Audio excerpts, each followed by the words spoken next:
السلام علیکم، میں امیر عارفین صدیقی اور آپ دیکھ رہے ہیں عارفین نامہ۔ یہ وہ پروگرام ہے جس کے لیے بڑی فرمائشیں کی جا رہی تھیں، کبھی ان باکس میں میسج بھیج کے اور کبھی واٹس ایپ میسیجز کی صورت میں۔ گویا میں کہوں گا تو سندھ حکومت اور سندھ پولیس عوام کو تنگ کرنے سے باز آ جائے گی، لیکن بہرحال یاروں کا اصرار ہے کہ مجھے اس پہ بات کرنی چاہیے، تو پیش خدمت ہے میری گفتگو۔ وہ سندھ حکومت جو سندھ میں گڈ گورننس کے نام پر بدترین فسطائیت مسلط کرنے کی ذمہ دار ہے، وہ سندھ پولیس جس کا غالباً موٹو ہے کہ اس میں سب کچھ کرنا ہے ماں سوائے اپنے کام کے، ان دونوں فریقوں نے سر جوڑ کر کے محکمہ ایکسائز کو آن بورڈ لینے کے بعد یہ فیصلہ کیا کہ کراچی والوں کو مزید کس طرح سے ستایا جائے۔ تو اس سوچ کے نتیجے میں ایک مہم پیدا ہوئی اجرک کی نمبر پلیٹ۔ میں ذاتی حیثیت میں ایم کیو ایم کے لونڈوں سے اس وقت پٹا تھا جب میں میٹرک پاس کیا تھا، اور جب مجھے ایک شراب کے نشے میں دھت حرامزادے نے روک کر کے مجھ سے پوچھا کہ تم اپنی شناخت بتاؤ، تو میں نے اس کو بتایا۔ اس نے کہا تو سندھی ہے کہ مہاجر ہے کہ کون ہے؟ میں نے کہا میں سندھی ہوں۔ تو اس نے مجھے زبردست تھپڑ مارا۔ اس نے اپنے طور پہ میری اصلاح کی تھی، اس نے مجھے بتایا کہ ہم مہاجر ہیں۔ میں نے گال پہ ہاتھ رکھ کر کے مان لیا کہ ہم مہاجر ہیں۔ اس کے بعد پھر 90 پہ عورتوں کا مجرا کرا کر کے اور جی سندھ جی سندھوارا جی کیا گیا اور بتایا گیا کہ نہیں نہیں نہیں نہیں نہیں، ہم تو اردو بولنے والے مہاجر ہیں۔ تو مجھے ذاتی حیثیت میں اجرک سے الحمدللہ کوئی پرابلم نہیں ہے، میرے پاس بہت سارے لوگوں کی گفٹ کردہ اجرک موجود ہے، میرے پاس سندھی اور بلوچی ٹوپیاں الحمدللہ موجود ہیں۔ میں چاہتا تو یہ پروگرام ریکارڈ کرنے سے پہلے وہ اپنے سر پہ یا اپنے تن پہ سجاتا، منافقت کرتا، لال گلابی باتیں کرتا، لیکن اجرک میرے دل پہ چھپی ہوئی ہے، اس لیے مجھے اس پہ اس کو زیبتن کرنے کی اور ایک کور لینے کی کوئی ضرورت محسوس نہیں ہوتی۔ میں پیدائشی پراؤڈ سندھی ہوں اور مجھے اس پہ کوئی ایم کیو ایم کے دور میں بھی کبھی فرق نہیں پڑا۔ لیکن یہ جو ایک زبردستی کی ایک مہم نکالی گئی ہے تاکہ سندھ حکومت کے وہ جو کماؤ پوت ہیں مکیش کمار چاولہ، وہ ذرا سندھ حکومت کو، بلاول کو، مراد علی شاہ کو ذرا زیادہ کما کر کے دے سکیں، جو ہمارے ایک بہت ہی پیاری ہستی اسلام آباد میں بیٹھی ہوئی ہے اس کا دال دلیا تھوڑا سا کچھ اور چل سکے، یہ اس کی کیا ضرورت تھی؟ میری سمجھ میں یہ نہیں آیا۔ پہلے کم کھا کما رہے ہیں آپ لوگ۔ کل میری ایک بہت بڑی ہستی سے ٹیلی فونک گفتگو ہو رہی تھی تو اس نے کہا کہ بھائی اگر یہ کراچی میں یہ اپنے جو پیپلز پارٹی والے ہیں، یہ اگر اپنے چند مختار کاروں کو پاکستان کا قومی قرضہ اتارنے کے لیے کہہ دیں تو الحمدللہ ہم وہ بھی اتار سکتے ہیں، اور بات ٹھیک ہے۔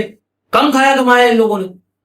کورونا کے دنوں میں اسسٹنٹ کمشنرز کے ذریعے سے جو کچھ انہوں نے ہاکار مچائی تھی وہ کون نہیں جانتا۔ یہ ٹریفک کی یہ جو قوانین کی ریگولیرٹی کی بات ہو رہی ہے، آئی جی کہہ رہا ہے کہ 25,000 روپے کا چالان کرا دو، وہ احمد آدمی کو یہ سمجھ میں نہیں آ رہا کہ کراچی میں تو قوانین کی پاسداری کے لیے اچھل تو رہا ہے مراد علی شاہ کے اشارے پر، لیکن بات یہ ہے کہ بھائی قوانین کی پاسداری کرانے کے لیے کراچی میں کچھ جرائم پیشہ لوگ نہیں ہیں، ان پر جا کر کے ذرا بدماشی کر کے دکھاؤ، وہ پھر تم پر جو جور و ستم کریں گے پھر تمہیں نانی یاد آ جائے گی۔ غریب کو دیکھ کر کے تو ہر آدمی کی مونچھ کھڑی ہو جاتی ہے، لیکن کراچی میں صرف یہی ہے کہ کراچی میں شارف فیصل کا رکشہ نہیں چلے گا۔ کیوں نہیں چلے گا؟ تمہارے باپ کا کراچی ہے، کیوں نہیں چلے گا؟ صرف اس لیے کہ ایم کیو ایم کو جو ہے وہ گود لے کر کے اور یہ حکومت چلوائی جا رہی ہے، صرف اس لیے۔ اور ایم کیو ایم اگر ہوتی تو میں اس سے شکوا کرتا۔ ایم کیو ایم میں تو ساری پی ایس پی بھری ہوئی ہے، وہ پی ایس پی جو 11 سال تک الطاف حسین اور ایم کیو ایم اور مہاجروں کی سیاست کو لعنت ملامت کرتی رہی، اب چونکہ ان کو دال دلیا ملنا تھا تو وہ آ کر کے یہاں بیٹھ گئے بیچارے۔ مجھے ان سے کوئی شکایت نہیں ہے، ایم کیو ایم نام کی تو کوئی سیاسی جماعت اس وقت موجود ہے ہی نہیں۔ اگر ہوتی تو کوئی نہ کوئی بیان ایم کیو ایم کے کسی لیڈر کا آپ کے سامنے آ چکا ہوتا۔ کراچی میں تعلیم پر شمخون مارا جاتا ہے، ڈاکہ پڑتا ہے، خالد مقبول کے حلق سے ایک آواز تک نکلی۔ کراچی میں ٹریفک قوانین کے نام پر، ان کی پاسداری کے نام پر یہ نمبر پلیٹوں کا یہ جو گورکھ دھندا رچایا گیا ہے، کراچی میں خالد مقبول، مصطفیٰ کمال، انیس قائم خانی جو اس وقت ایم کیو ایم میں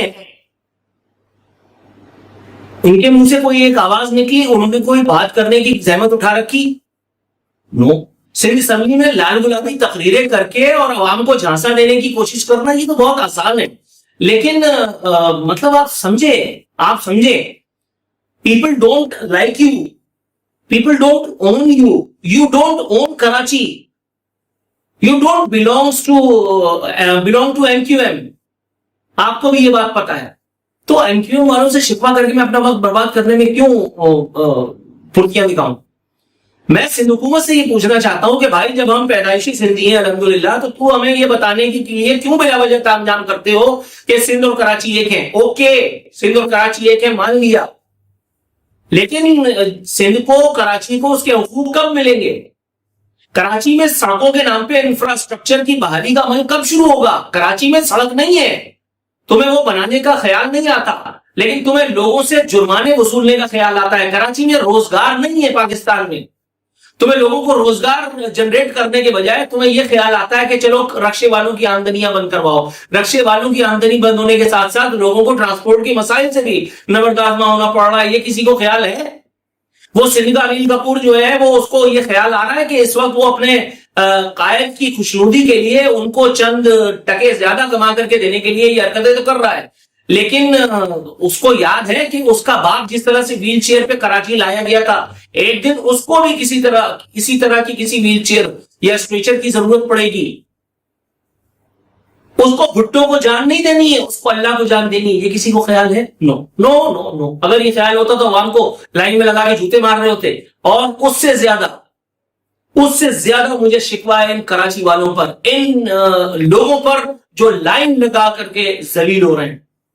یہ اپنے حق کے لیے باہر نہیں نکلیں گے, یہ لائن میں لگ کر کے اجرک کی نمبر پلیٹیں بنوائیں گے. بنواؤ, جو نہیں بنوا رہا اس کو جوتے پڑ رہے ہیں, چالان ہو رہے ہیں. 2 چالان, گھر بیچو, گاڑی بیچو, بیوی کا زیور بیچو, کل کو اپنے بچے بیچ دو.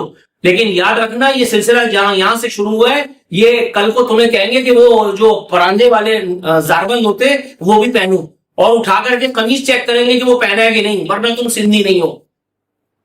اس کے بعد یہ تمہیں اجرک والی چڈی پہنائیں گے.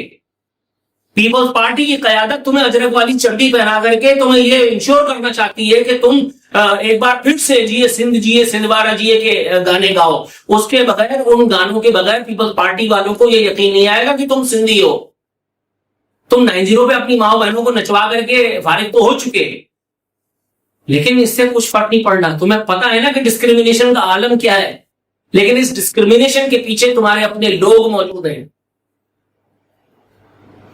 یہ پوری یہ فسطائیت ریاستی حکومتی سرپرستی میں تمہارے ساتھ کی جا رہی ہے, لیکن کوئی ایک آدمی نہیں ہے جو کراچی پریس کلب پہ جا کر کے اور شور مچا دے.